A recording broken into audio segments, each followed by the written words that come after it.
World of Nebulon, issue 0. It's the introduction issue.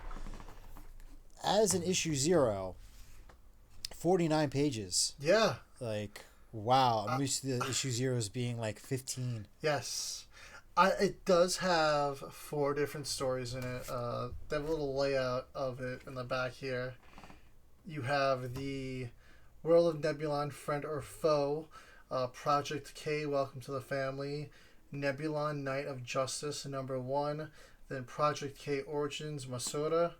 All of them really cool. World of Nebulon, the first one, which is the title of the comic.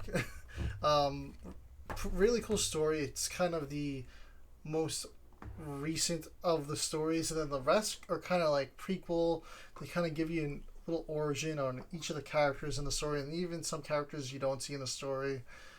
Really cool comic. Really enjoyed it. We have James Santana was one of the creators, writers. Hunter Van Lierop is also another creator, writer. Gaspar Flores does the art, letters, and also the colors for Project K Origins. And then Carmine C.J. Bellotto, he does the colors for the other 3 stories. And Gaspar Flores is the creator of Masura, who's a female character here. You see her with the 2 eyes, the 2 different color eyes, green and red. Really cool series. A lot of anime vibes, comic inspired. Some of the characters give me like almost like a Dragon Ball feel, don't they? Yeah, no, they really do. They have like different. They all have different abilities. I was actually getting Dragon Ball vibes from the Nebulon character with kind of with like the had a bit of a henshin and like the fighting style, with like the big sword. It gave me like Trunks, like kind of like Trunks vibes, a bit. That's pretty cool. Yeah. But then it has, he has the Matt. I don't know if that's how you're supposed to pronounce it, but it was like Ma'at. But like, so that gave me kind of like Yami Yugi vibes as well, with like, there's someone in his head like that he's consulting with. But then also that's very similar to the way that Marvel handles their Ultraman series. Yes. Which is pretty unique to the way Marvel, the way Ultraman's handled is like that.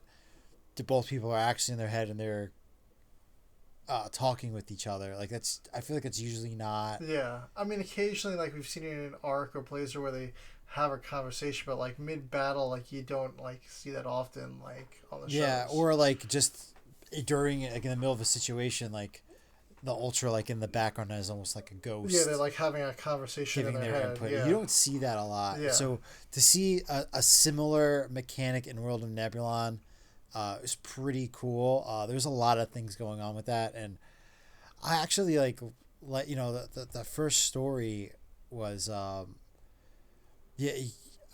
was expecting just see Nebulon. Obviously, you see the cover and you just make assumptions about it, and it just wasn't what I was expecting at all out of the story. I was like, oh wow, like this instantly took a left turn. Yeah. Yeah, I mean, you didn't really see Nebulon until mid-story. The story for the first one starts off with Kaiju Man, which is really cool. He's basically human, then he transforms into this giant, like, lizard man. Ryuji Kamada is Kaiju Man, and normally he's partnered with Masura, obviously not to Mothra. And they're both part of Project K, which we learn in the second story as well. But Kaiju Man's there to basically stop a kaiju attack from, well, they call them Garlic, so these aliens. And we learn in some of the other stories that they transform native Earth creatures into giant monsters to attack and invade cities. This one kind of looked like lizard toadish, like I felt like. It was an interesting design of the monster for this one. Yeah. But Nebulon shows up on scene and he sees, he's like, oh man, the Garlics have 2 kaiju out today. He's like, I gotta fight them both. And he initially thinks Kaiju Man is just like a straight up kaiju. And then he realizes that Kaiju Man's actually part human when Maat or Matt, I don't know how it's pronounced. It's M-A'-A-T. He's We don't know much about him yet. We find out a little about him, and the story's like a cosmic entity, like Dan said in his head. And they ended up teaming up and taking down this garlic monster. And yeah, they team up and they save the day. Pretty cool first story in the book there. And then what did you think about Project K? I mean, that was a really cool one. That tells us a little about Kaiju Man and Masura. I liked Project K. It was a cool story as far as like the concept for it, because I didn't know what to expect from Masura's powers, but basically she's almost like she gets moth wings and she can fly around, but it's very like it's not Shobijin, like it's more kind of like I was getting kind of, I don't want to say magical girl, because I obviously didn't have the transformation or anything like that. Like, but she's more of like a helper than like a full on fighter. Yeah. Like she's making sure people are safe and stuff, and Kaiju Man's like doing the brunt. But she Yeah. also has a healing ability that I thought was really cool. And she does have the Kaiju DNA within her. And then even at the back of the book, they have like a little bio section on like everybody in the book. And they say like she has like the same hybrid Kaiju abilities as Kaiju Man, but like her Kaiju form was never fully unleashed yet and hasn't. So that's probably to come. Yeah. If I had to get. Yeah. Yeah, but the partial transformation is really cool, where she's almost like a fairy, almost like an angel, flying around healing people. The Project K story is pretty funny. Like there's a kaiju attack, and there's this whole burnout guy. His name is what's his name?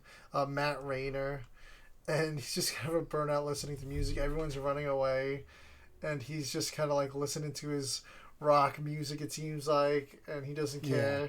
He's like, oh crap, a kaiju attack. He's like, let me hide behind this dumpster. And these Garlics aliens were trying to turn different animals, pigeons, rats, into kaiju. And when they go to shoot one of the pigeons, they miss, and it's called, what's it called? K fuel or kaiju fuel or G fuel.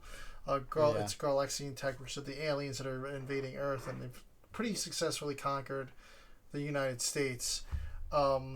They miss, and it lands in a dumpster, and he's hanging out there in a dumpster, and he just sees a syringe with something in it, and he goes to grab it, and he pokes himself, and then he turns into this hyena-like kaiju. So now you got a pigeon kaiju, a rat kaiju, and now this hyena that Matt Rayner has turned into. So Kaiju Man fights all these monsters, and then he realizes that the hyena was a dude, half human like him, and him and Masura kind of subdue him and get him to relax. And then at the end of the story, he gets recruited into Project K, and he apparently used to work at a game store and was fired for something. It sounds like it's going to be something pretty funny. They're like, yeah, that checks out why you were fired. Probably just like stoned out of his mind or something like that. He sounds like he's a total stoner, and it's going to be a funny one. Yeah. I'm excited to see more of the Rayner character. There was some like art of like him like following them, like training, and he seems kind of like, oh god, why am I here? I want to see like, can he transform at will now? Is he going to need the G fuel? Like, is he going to have like a special suit that has G fuel in it? Does Project K have their own, maybe a little bit more stable version that lets him keep his mental? Yes, yeah, because that's one of the things. Like, he didn't quite have the mental state. Like, he kind of was like in there, and he was like kind of like changing back into like a human, but like he still wasn't all there. Yeah, no, I'm excited to see what's next. I know they had all the bios in the back. To be honest, I did read a lot of them. I didn't read most of them because I just kind of wanted to read the series and see how it plays out. I didn't want to get anything too spoilery from the bios for me, so I was just like, oh, let's just see where this goes from here. There was some backstory that I did read on there, but yeah, I was kind of just like, I kind of just want to see where these characters go. Yeah. You know. And then we get the little Nebulon Knight of Justice story. It's sort of kind of the origin of Nebulon. It's Jono. He's reading a comic in a cave with his brother Davis. And, yeah, right? Did I say Jono? There's scavengers. Yeah. Yeah, the scavengers. And they're about to, like, break into this old Garlaxian base. And they're like, oh, you sure this is good? Is it going to be safe? They're like, yeah, there's nobody there. They break in, and there is nobody there, but they see a glowing door. They open it, and that's where we see that Matt character in like this big crystal, and then it kind of just ends there. So I'm assuming that's kind of how we get our Nebula, where Jono becomes Nebulon apparently at some point there, and then his brother Davis was part of this whole Wings of Justice rebellion going on there, where they're trying to fight back against the Garlexians. That was a really quick story there, pretty cool. Not a ton of action, but it's sort of like a origin there. Fun story. And then there is the final story in the book is the Mossera story, where we find out that she kind of just woke up in a forest naked, and she doesn't have any memory of anything prior to that, but like she's able to talk to everyone, and one of her abilities is that she could speak any language. She doesn't know how, she doesn't know where she came from, but that's her story there.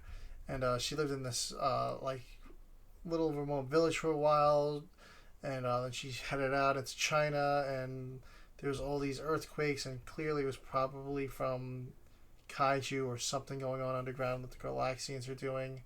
And then she mentions that there is a camp in Russia that she wants to go check out, where there's Garlaxians, and they've abandoned the whole invasion, and they're just looking for a place to live.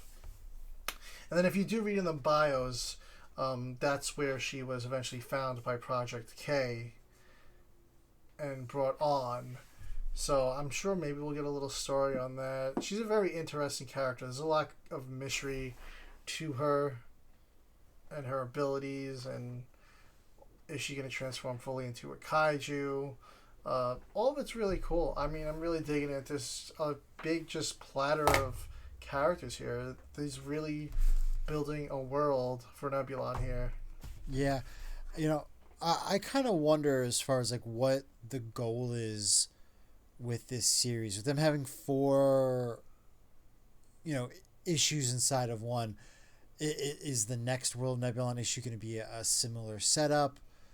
Are we going to get kind of a little bit more solo stories? Are they going to be all together? We're going to learn stuff through flashbacks.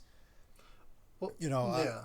I'm curious to see like where they take it, because if they do these like little mini stories, they could go just about like I believe doing like a webcomic type of thing, or I believe the two. I don't know. I think the World of Nebulon is like the newer one, and I think the other 3 stories. I think they were part of that Unknown Heroes anthology series, and then this kind of just collected them. And the World of Nebulon was like the first story, and then eventually we'll get a full issue, and it's gonna kind of just cross over with those characters. Maybe Project K will be its own separate series. I don't know. But it was definitely a really cool first issue. Dug the universe for sure. Definitely curious to see what will come next. Yeah, I'm excited for it. And I do want to see what's going on next. I hope they have another campaign soon, because I feel like it's been a bit since they did fulfillment. Yeah. TokUSA guys, follow them. Yeah. Yeah, so I think that they could definitely, maybe early next year. Yeah. Put together another one. I don't know what the plan is. Yeah. I mean, it's such a hefty book. I mean, right now it's holiday season, so yeah, it's hard right now. Yeah. I wouldn't do it right now. Yeah. But I'm just saying, like early next year. Yeah, could probably... I could see. Yes, I feel like spring, like late winter, early spring is like when the campaigns start to kick up again. It's a quiet time of year for campaigns, but yeah, we'll be on the lookout for it. Definitely want to support our local creators here, And love to see new Toku series. Yeah, no, definitely. Yeah, so be sure to check them out. We'll link up everybody down below. TokUSA is the easiest place to go, and then we'll tag up all the individual creators as well. Yeah.